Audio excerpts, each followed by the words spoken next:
Hi అండి, అందరికీ నమస్కారం. Welcome back to my channel Bobby Nagamalli. నా ఛానల్ కనుక మీరు ఫస్ట్ టైం చూస్తున్నట్లయితే please like, share, subscribe and follow కూడా కండి. సో ఇవాళ వీడియోలోకి వెళ్ళిపోదాం, వచ్చేసేయండి. ఎండలు అయితే బీభత్సంగా ఉన్నాయండి. సో చూస్తున్నారు కదా, ఎండ ఎక్కువగానే ఉంది.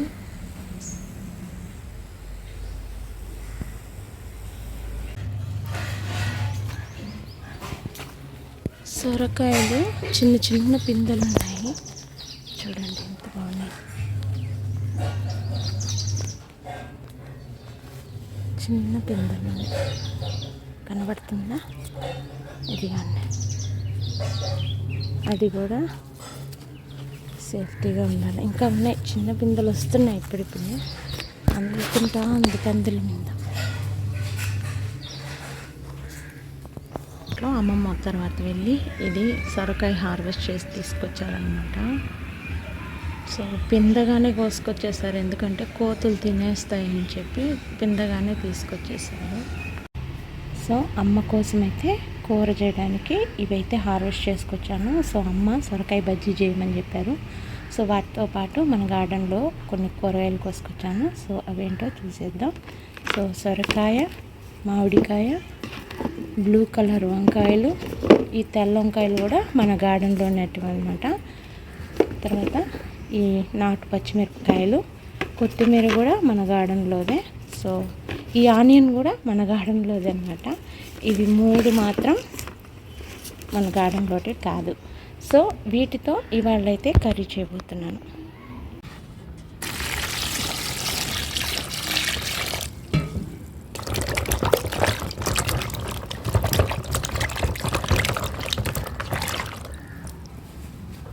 ముందుగా ఆయిల్ హీట్ ఎక్కిన తర్వాత ఆనియన్స్ అయితే వేసుకుంటాను. తెల్లగడ్డలు, సొరకాయకి అయితే ఇలా పైన ఉన్న లేయర్ మొత్తం కూడా నీట్గా తీసేసాను అనమాట. సో దీన్ని ఇప్పుడు చిన్న చిన్న ముక్కలుగా కట్ చేసేసుకుందాం. సొరకాయ ముక్కలు వేసేసుకున్నాము. తెల్ల వంకాయలు, బ్లూ కలర్ వంకాయలు వేసేసుకున్నాము. పచ్చి టమోటా కాయలు అన్నమాట ఇవి. పచ్చిమిరపకాయలు కారానికి తగినట్టుగా మీరు చూసి వేసుకోండి. ఇవి ఫ్రెష్ కాయలు కాబట్టి, లేతకాయలు కాబట్టి కొంచెం కారం తక్కువగా ఉంటాయి. సో అందుకని నేను అన్నీ వేసాను. సో పచ్చి మామిడికాయ ముక్కలు, ఒక టమోటా, రుచికి సరిపడా ఉప్పు. నేను కల్లుప్పు వేస్తున్నానండి, కూరలకి కల్లుప్పు బాగుంటుంది. తగినంత పసుపు.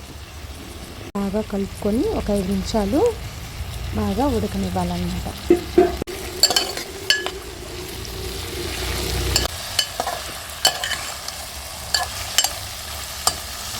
2 నిమిషాలు ఫ్రై అయిన తర్వాత ఇందులో వాటర్ అయితే యాడ్ చేసుకోవాలి.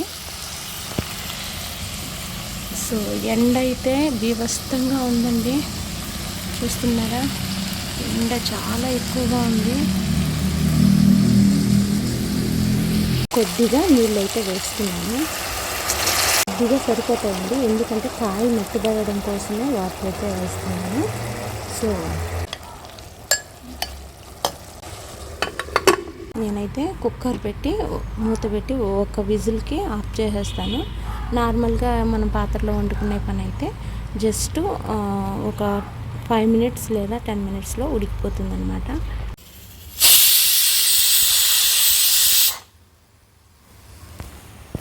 సో ఒక విజిల్ అయితే వచ్చేసింది, నేను స్టవ్ ఆఫ్ చేసేస్తున్నాను.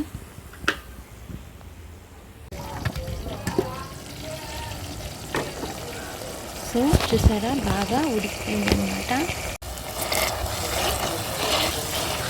కొంచెం మెత్తగా ఇలా చేసుకున్నాను.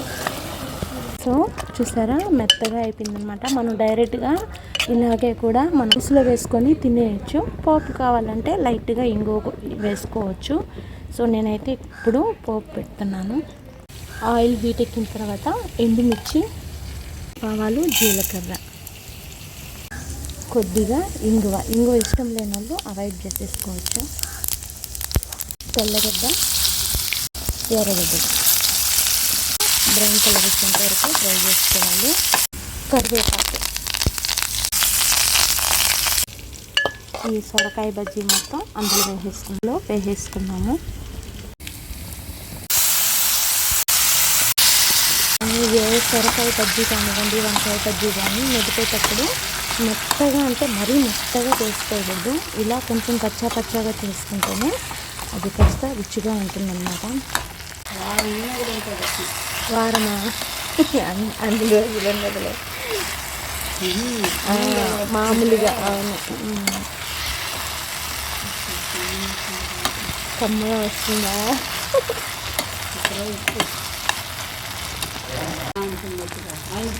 ఫైనల్గా కర్రీ అయితే రెడీ అయిపోయిందన్నమాట. సో అమ్మ అయితే చెప్తున్నారు కమ్మగా వాసన వస్తుందంట. ఫైనల్గా సొరకాయ వెజిటేబుల్స్ అంటే మిక్స్డ్ వెజిటేబుల్స్తో బజ్జీ అయితే రెడీ అయిపోయిందన్నమాట. సో అన్నంలో వేసుకొని తింటే చాలా బాగుంటుంది.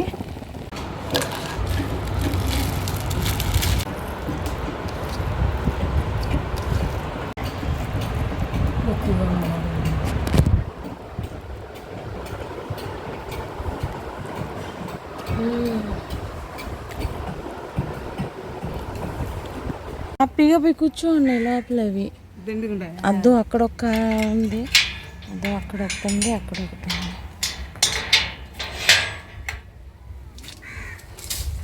అమ్మా ఇక్కడ కూడా ఉంది.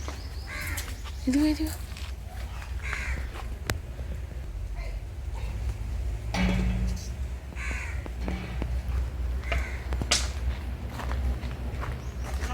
అద్దమ్మా అక్కడ సొరకాయ చెట్టు దగ్గర మొత్తం లాగేసింది. మా రెండున్నాయి ఇక్కడ. అద్దుగా ఉన్నాయి, నాకు భయం. హై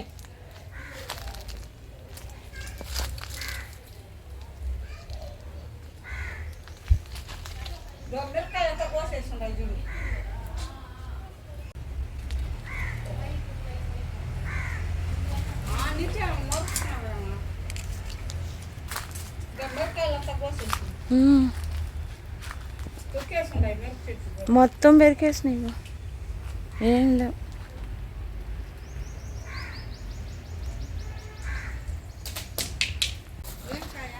సో చూడ 2 కాయలు.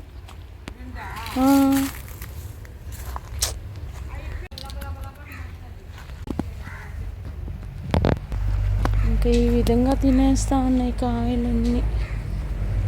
సో అందుకే మాకు కష్టంగా ఉంది వేయాలన్నా కూడా. ఇక్కడ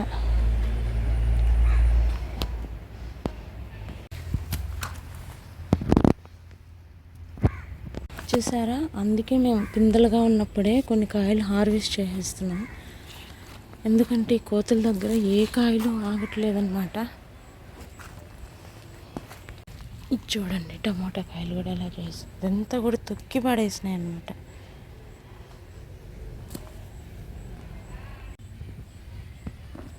ఇదంతా కూడా కొత్తిమీర అన్నమాట, మొత్తం తొక్కి నాశనం చేసేసినాయి.